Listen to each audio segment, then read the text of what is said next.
Hey everyone, welcome back to The Straight Shift. I've been going to auto shows since I was a kid. I used to go with my dad all the time. We went to the Chicago show fairly often because we lived up in Milwaukee. And ever since I started this business, gosh, nearly 20 years ago, I've been going to the Charlotte International Auto Show here in my hometown. And it's been getting smaller every year. All auto shows have. They've really been on a decline as people are shifting to YouTube as their source of information, just doing everything online instead of going to the physical shows. Even the LA show last week was very small by comparison, and a lot of people found it very disappointing. But they're just so expensive for the manufacturers to put on, so they're shuffling their marketing dollars to other places. And that's unfortunate because I love going to the auto show. You can only do so much research online, and I do a lot of it. But you also have to touch things. You have to sit in the cars. You have to feel the materials. You have to see if the seat is comfortable. I like being able to go to the auto show and crawl through hundreds of different cars in one day without the pressure of a test drive and having to schedule appointments or drive all over town to go see the different manufacturers. Just about everything is right there, and I can just move my butt from seat to seat to seat and compare the cars very directly. And this year they had an indoor electric vehicle test track. That was super fun. I'm going to share with you my experience on that and tell you what cars really stood out to me, what I liked, what I didn't like, and my annual awards, the Car Chicks Worst in Show, Best in Show, and the infamous WTF Award. So let's get into it. The theme of this year's auto show in Charlotte was technology and sustainability. So, of course, there was a huge focus on the electric and electrified vehicles. And this EV indoor test track was seriously cool. I hope you are watching this podcast on the YouTube version because I have video and pictures to include that you won't get in the audio version. So if you're just listening to the audio version, you might want to come back and watch the YouTube version so you can actually see what these cars look like and see some of the fun things that I got to do on the EV test track. Unfortunately, I did not get to drive. But that wasn't anything with me personally, although it could have been, but nobody got to drive. It was a ride along, and it was a very small course that was focused on the acceleration, and you got to see the interior of the car and feel it and see some of the cool technology. People who were driving were very knowledgeable about the vehicles. Now, not all the EVs were out there. It was mostly the European luxury brands. So we had the Audi e-tron. BMW brought the iX and the i5, so the SUV and the sedan. Let me tell you, the sedan is a monster. And Lexus brought their RZ. Mercedes brought their sedan, the EQE 350, which is very, very beautiful. And then Ford also participated. They, of course, brought their Mach-E and the F-150 Lightning. You got to feel that acceleration that you really can only get in an electric motor because an electric motor delivers a flat torque curve. So that means that you have 100% of the power available at 0 RPMs. You don't have to wait for anything to spool up. There's no hesitation. You put your foot on the go pedal and it goes. But I was really surprised at how different the cars felt. And a lot of it depends on how big the batteries are, how many electrons, but also how they program it to deliver those electrons. Everything is programmable. So the ones that are designed for more performance are going to give you that power right off the bat. And you are going to be able to spin the tires, especially on a freshly polished concrete floor, which was kind of funny. The traction control systems were having a wonderful time on that. And some of them are designed just very sustainable, very economical. We're going to give you as much range as possible and be very comfortable doing it. So as you might expect, the Mercedes was the slowest, but it was very luxurious. It's very smooth. That's the other cool thing about an electric powertrain. It's so smooth. There's no jerking. There's no hesitation that you get with a gas-powered engine. It's just all of a sudden you launch and you go, and it's a lot of fun. I was really impressed with the BMW sedan. I mean, that thing was an absolute monster. It launched very much like the Ford Lightning does. It just blows you back into your seat, and it was so much fun. A couple things I didn't like. are that electric vehicles, because they're still these future vehicles and all this cool technology, they focus a lot on that technology. So when you get into an electric vehicle, some of them, it's like getting into a limo in Las Vegas or walking into a Las Vegas nightclub. This huge screen, but all this ambient lighting, they call it. And some of it, like in Lexus, is truly ambient. It's along the dash. It's maybe behind the sides of the armrest. It's truly more underlighting, like the underlighting you put in kitchen cabinets in a nice home. It's subtle. It's elegant. It produces ambiance. But believe it or not, BMW and Mercedes were just downright obnoxious about it. Those were the ones that I really felt were like a Vegas nightclub, and not necessarily in a good way. I found it a little bit cheesy for those brands, especially Mercedes. Mercedes is supposed to be, just top luxury and elegance and class. And it was a little bit cheesy. The dashboard actually had all these little tiny Mercedes symbols all over it that lit up. So they're like stars on the ceiling of a child's bedroom, or, a disco ball in a nightclub. It was a little over the top. I don't think that was necessary. But it is cool that you can program the colors.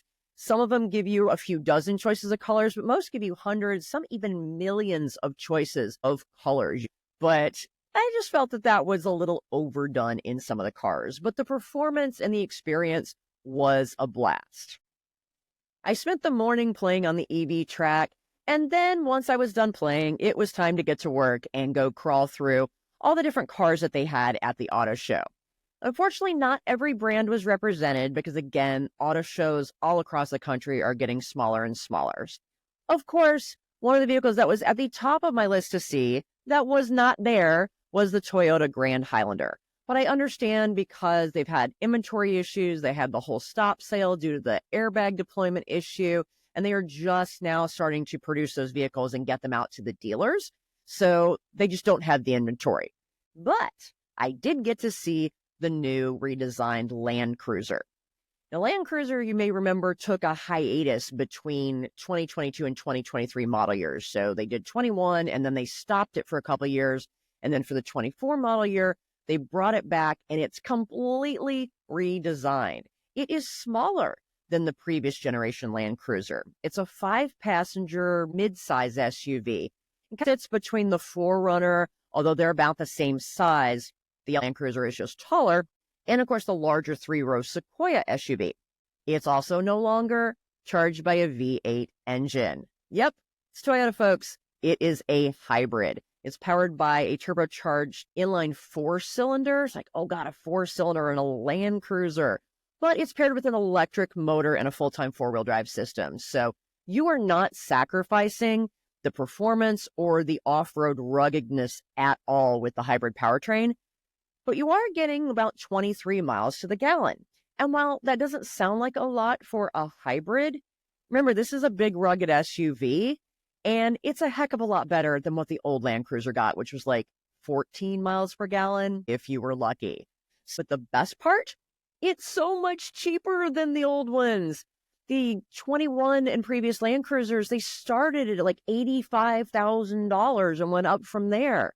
And the new one is 30 grand less. They wanted to make it more affordable. It's a great looking vehicle. And if you're looking for that outroad adventure, it's going to be a lot of fun to drive and be more economical to do so.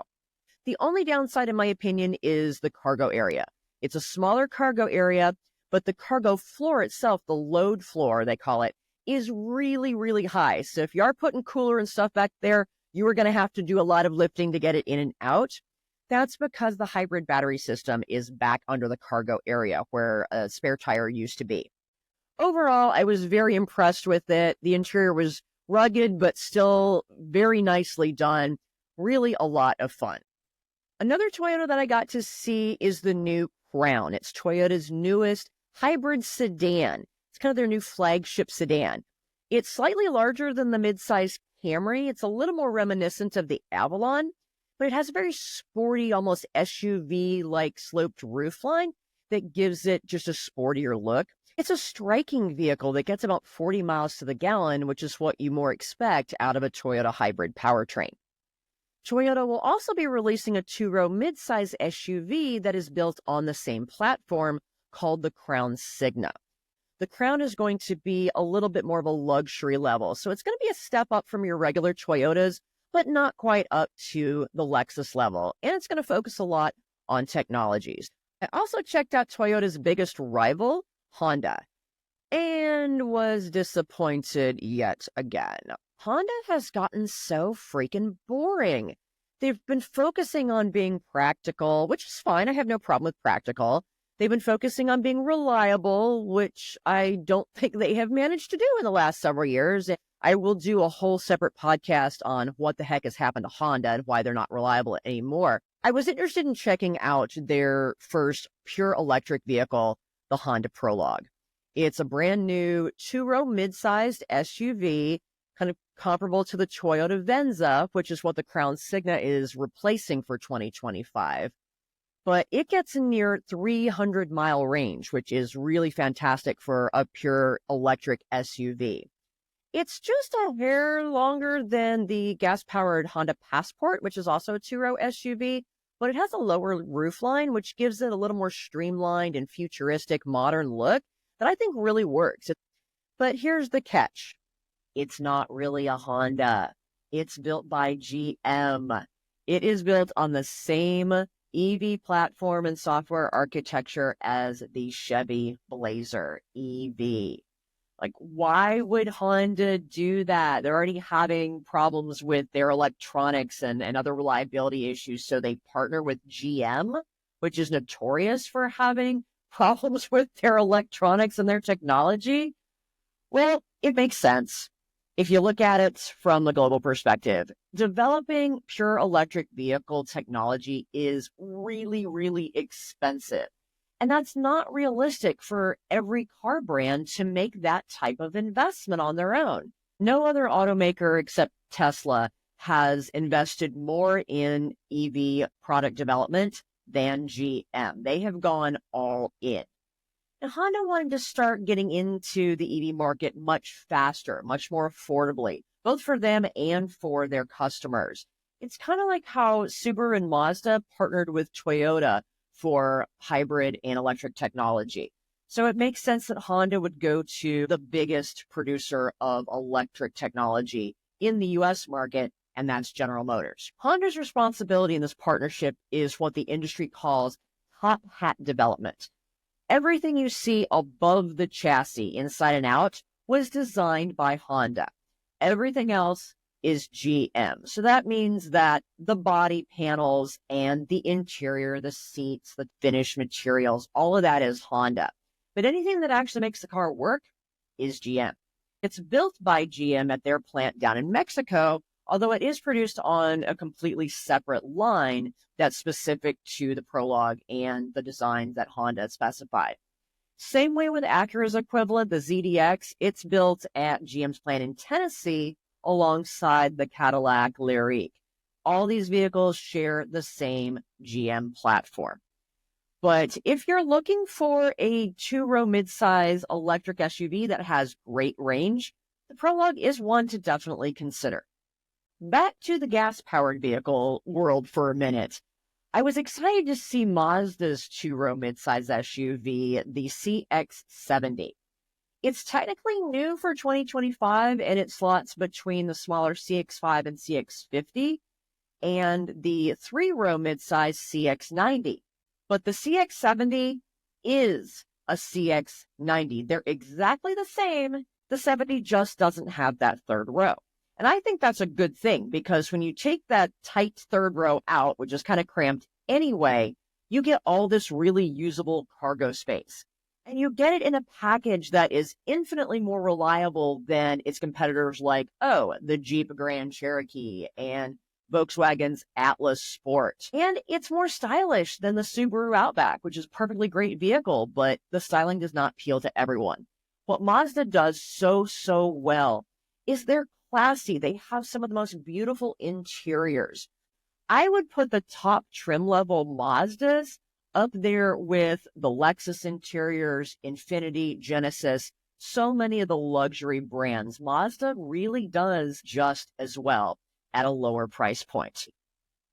The last vehicle that I wanted to mention before I get to my official awards is one that I was so happy and so excited to see because I honestly wasn't expecting us to have one at the Charlotte show. The LA show, sure, but I didn't think we were going to get one because they are just now hitting the market. We don't have any on the ground at any of the dealerships in Charlotte, and that is the Volkswagen ID.Buzz. The 25 ID.Buzz is a fully electric minivan, and the styling is what you expect. It is a total retro throwback to the original Volkswagen minibus that is just a cultural icon of the 60s and 70s.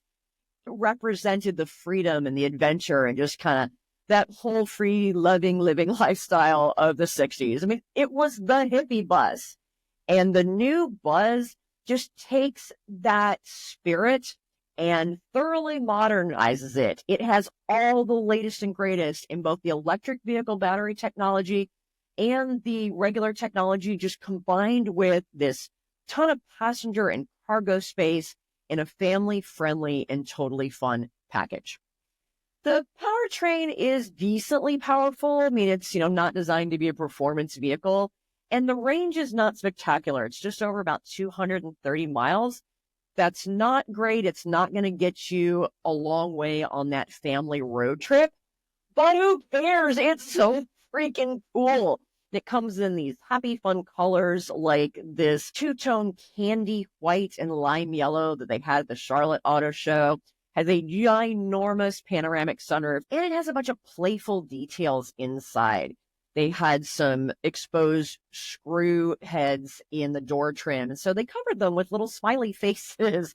And the dividers in the center console double as a bottle opener and an ice scraper. I mean, who thought of that? It's amazing. And my personal favorite is on the brake pedal, and I'm still going to call it a gas pedal, the go pedal.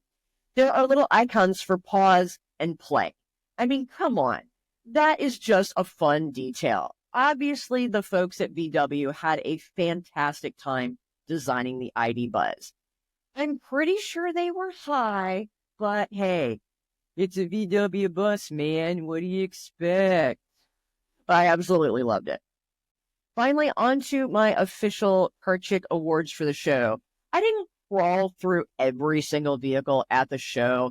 I focused on the ones that I most wanted to see that were actually there.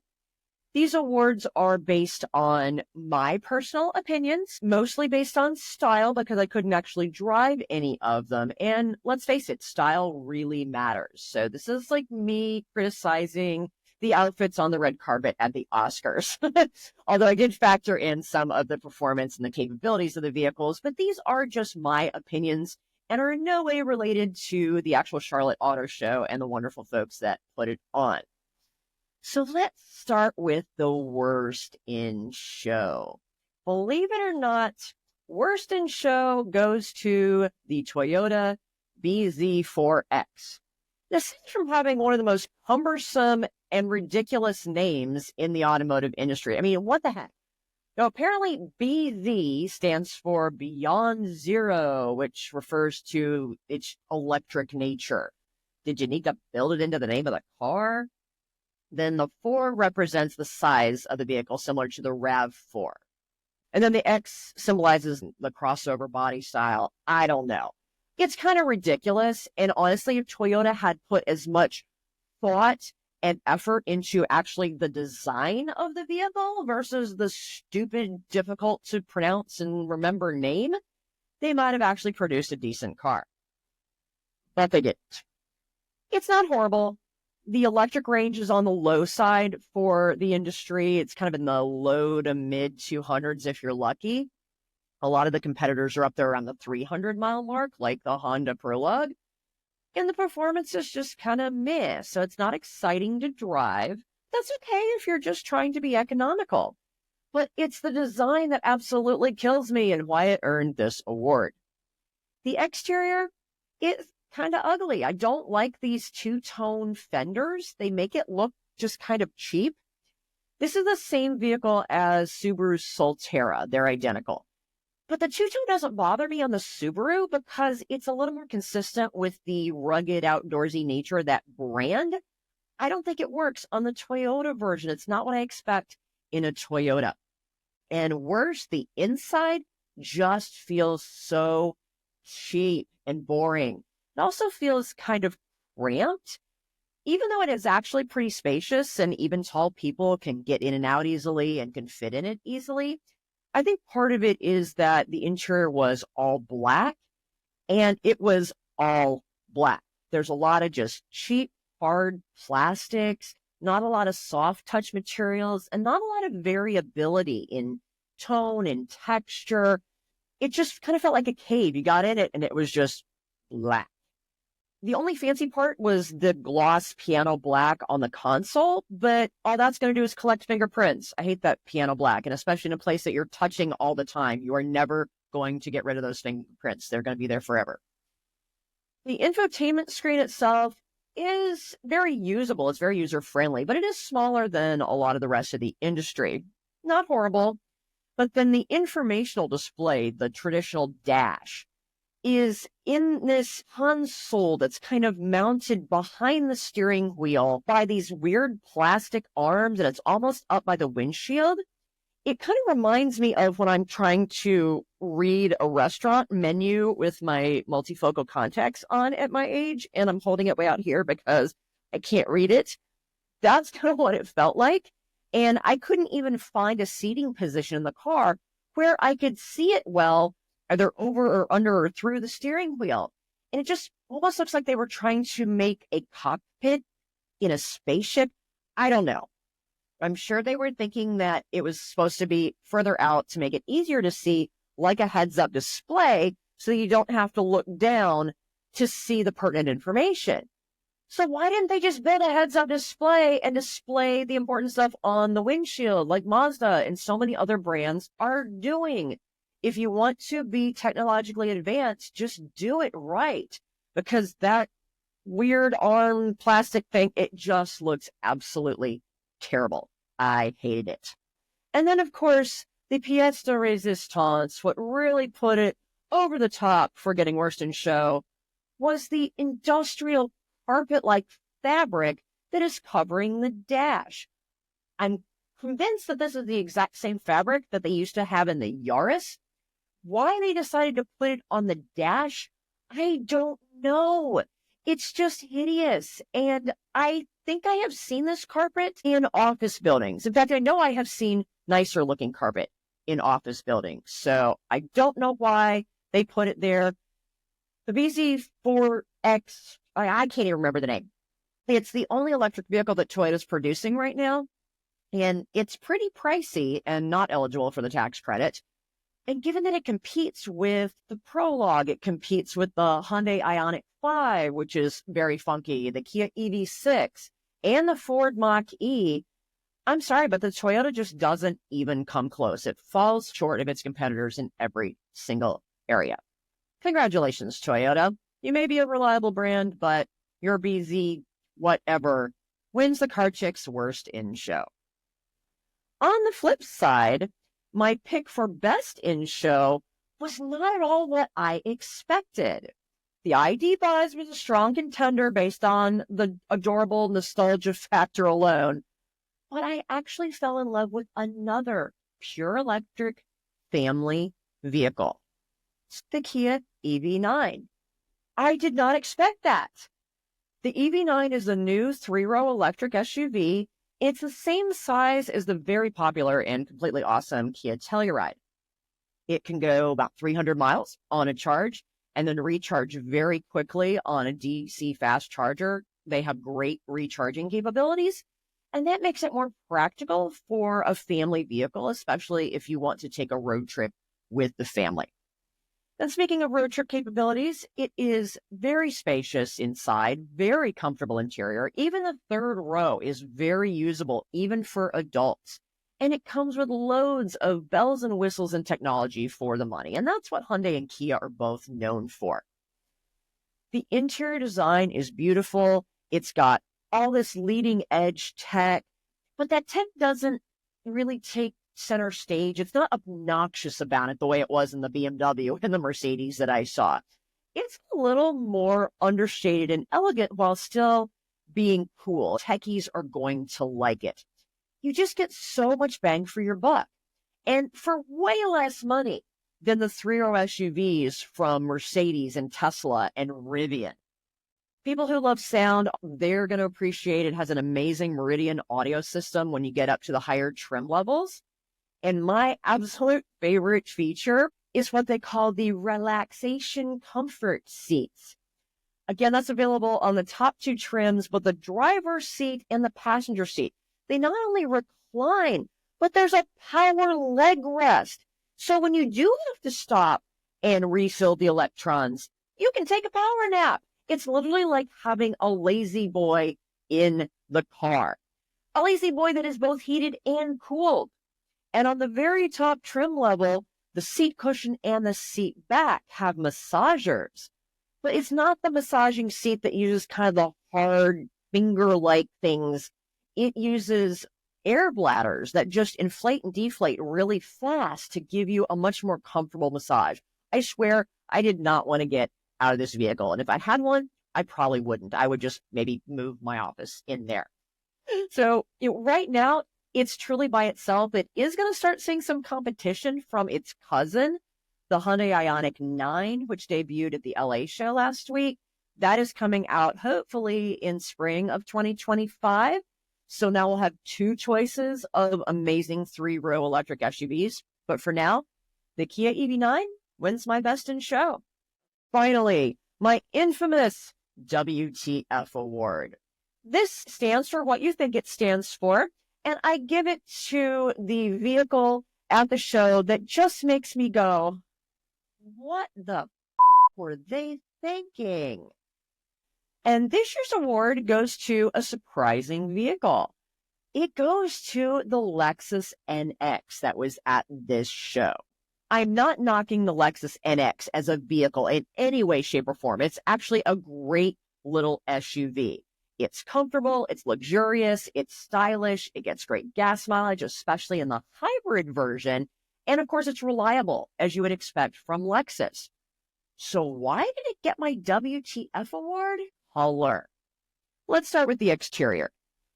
It's a new color for 2025 called Copper Crest. It's kind of a medium rosy copper. It's actually really pretty. In fact, I have an eyeshadow stick, like literally the makeup I'm wearing right now is almost the exact same color. I have nail polish in this color. It's a beautiful color, just not necessarily on a car. It's one of those different trendy colors that catches your attention, and I'm sure they are hoping that it has you making an impulsive buying choice because you think, oh, it's so pretty, it's so different, I love it, I'm going to buy it. And it is a more feminine color, which makes sense because the NX is purchased more by women than men. But are you going to be sick of it in a few years? Maybe even a few months? Is the market going to be sick of it in a few years, lowering your resale value? Are you going to still love it in a year, in 2 years, as much as you do right there on the showroom floor? Me, I personally would not. I would rather just have that color in nail polish. But here's why it got the WTF award. It's because they paired it with the Palomino leather interior. Oh my gosh, the Palomino interior is this mustardy yellow tan. I think it's a hideous interior no matter what exterior color you partner it with. But when you put mustardy yellowy tan with this rosy copper, it just takes hideous to a new level. I think it would have been fine with the black interior because then you could just focus on the exterior color. The macadamia interior, which is very, very neutral, almost white interior, that is going to be very beautiful with it. But no, the Palomino mustardy yellow trim with the coppery exterior, just no. Whoever put those two together needs to be fired, or they at least need to be forced to take a remedial color theory class. It's just barf worthy. What the were they thinking? So you get the WTF award, Lexus. Sorry. All right, that is it for my review of the 2024 Charlotte Auto Show and some of the amazing electric and gas-powered vehicles that are on the market today. Thank you for joining me. What do you think of these vehicles? Like, what is your favorite? What do you love? What do you hate? What makes you go, oh, why did they do that? Well, let me know in the comments below. And if you haven't already, please subscribe to the show and share it with your community. If you have any questions, feel free to submit them through the form on my website. If you have any ideas for shows, I will absolutely put that on my content calendar for the next year. I want this show to be for you. And speaking of things for you, I also have my online course, the No BS Guide to Buying a Car, your inside track to getting a great deal, where I teach you all of my secrets and my methodology to help you buy a car without all the bullshittery that comes with traditional car shopping. You can check that out on my website, thecarchick.com. Until next time, everybody have a safe and wonderful Thanksgiving. I'm out of here.